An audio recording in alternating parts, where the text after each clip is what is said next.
So about a month ago, Disney Plus announced this like random Star Wars little special called the Lego Star Wars Holiday Special with this trailer that actually kind of got me excited. It looked like a typical kind of Lego movie, but had a lot of humor and heart in the trailer, and I was like, okay.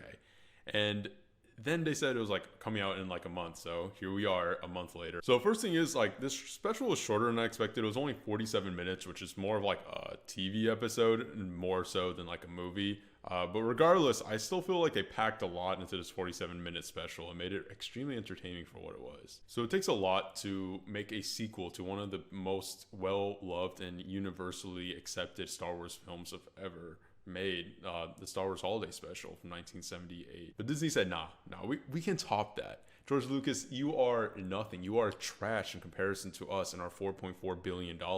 So they said, hey, Lego, why don't you take this, your animation, put it with our perfect sequel characters and just mesh it together into this very happy holiday Christmas special for our streaming platform with 70 million kids. So this movie looks like it takes place after the rise of Skywalker, which, if I'm not mistaken, is the only kind of visual or even like current canon content that takes place after the rise of Skywalker. Either way, like it'd be cool for this to be canon because nothing, well, a lot here breaks current canon, but nothing really, yeah, maybe it shouldn't be canon. So the special presumably takes place on Life Day, which is the same day that the holiday special took place on, where the Wookiees had their whole, bang, shebang, orang, Wookiee, Kashikaang. And this one follows Rey, so what kind of gives it away that it's after Rise of Skywalker is that she's training Finn kind of in the Jedi ways. Using the classic training droid that Luke uses in episode 4. And the premise is that Rey is kind of doubting her ability to teach Finn as he's kind of struggling to learn, despite, obviously us learning that he is, somewhat force sensitive.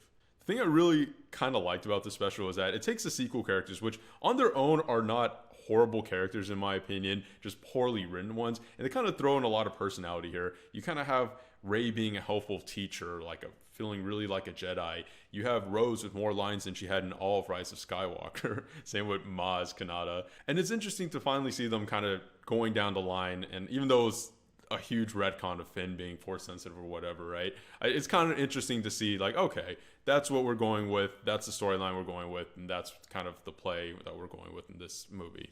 So one of the best points of this movie is the humor, which was very apparent from the trailers that this was supposed to be very humorous and everything, because the Lego movie, the Batman Lego movie, like any Lego property that becomes a film, usually is really hilarious, like no lie.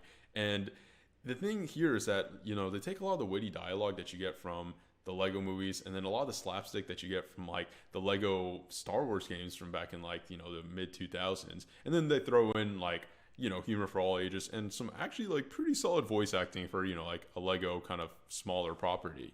And that humor kind of continues throughout the film, but what really gets it started is when they go down the time travel kind of storyline where Rey enters what looks like the Jedi Temple from Fallen Order, which I know it's not that because that's Starkiller Base and that's blown up or whatever, but it kind of looks like that. She goes into one of the Jedi temples. I'm not sure if it's one that we found in Rise of Skywalker because at this point I forgotten most of that film on purpose. And with the time travel, what happens is she finds like this crystal that basically sends her back in time to pretty much different points of like all the movies. I'm pretty sure they hit all the, nine main Skywalker movies and even Mandalorian. And what's fun is like you get to see all the events replicated with the Star Wars humor, and you get to see interactions between characters as characters accidentally get jumped into like the time travel, and you see multiple Obi-Wans from like the first 3 movies like interacting. You see different you see Darth Vader and Darth Vader interacting. You see just characters from different prequels, or like a New Hope Luke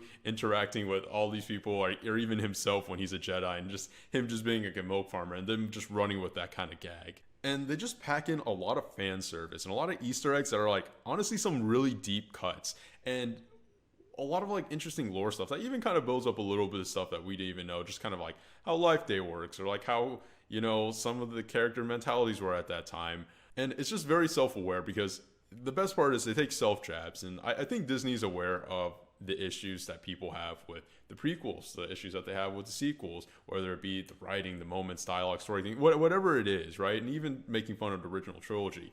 But they're very self-aware in that they're not afraid to make jokes at stuff that is obviously like heavily ridiculed. For example, some of the moments where they take like really good like self jabs, it's like they have the beginning of episode one, you know, with Obi-Wan and Qui-Gon talking about the trade federations, and Obi-Wan's going like crazy because he's just like super bored. And then they have another one where they have Kylo Ren where he's shirtless, which is like kind of a running gag, but they also make fun of Palpatine when he makes a joke about like, oh, you know, I guess I'll just come back to life or something like that later. And you know, they just take a lot of jabs at like kind of the easy stuff, but also stuff that like is very apparently like wrong with Star Wars, and they're aware of it. And I don't want to spoil too many of the jokes there, but like just each time they hit like a very iconic scene or just hit like an iconic moment and then interact two characters, like Kylo Ren's interactions with the Palpatine and with Darth Vader are hilarious, and just the way that like they mesh and like how he's like simping over them, but then Palpatine just can't fathom how he's not the supreme leader and is getting insecure about it and everything. It's just really good dynamics and funny like banter all around. They also have surprisingly some good choreography for a Lego movie, and it's not like, you know, Clone Wars, Maul versus Ahsoka levels of like choreography, but it's some like fun little like action. You get to see some of the characters from different like timelines fight. Like you see some Clone Wars people jump into like the sequels, and like characters just like all bashing against each other and everything. And it's just fun to see like, I don't know, a pod racer fly through, and then like Maul. Another joke, that not to give it away too much, but like, you know, they have Maul who's like half to, you know, is cut in half already, and he's trying to fight with his legs. It's still like fighting clones and fighting like First Order troopers and everything. Also, what's cool is that like the whole thing is kind of narrated by Yoda, which is just like a cool like little touch, because, you know, he always feels like that spiritual guy who's just watching. They actually do have a good message in the movie. With this message, a lot of it's guided by Yoda, and it's really much on the point of like how to train and how to be a real leader and a true Jedi, because, you know, what I said from the beginning is the kind of premise of the movie is that Rey is struggling to become a, you know, to teach the Jedi ways, especially as someone who is just, you know, has like a year or two experience. I really like one of the lines from it where, you know, Yoda just kind of emphasizes that you don't need to just read the books, which apparently Yoda just hates books after burning the library and just everything. Like he's very much like, you need a connection, and that's how the Force works. The Force is connection. You need a connection with the other person in order to truly help them learn, you know. And it kind of goes, it doesn't go deep into it, but, you know, it kind of gets the kind of high level, very like, you know, just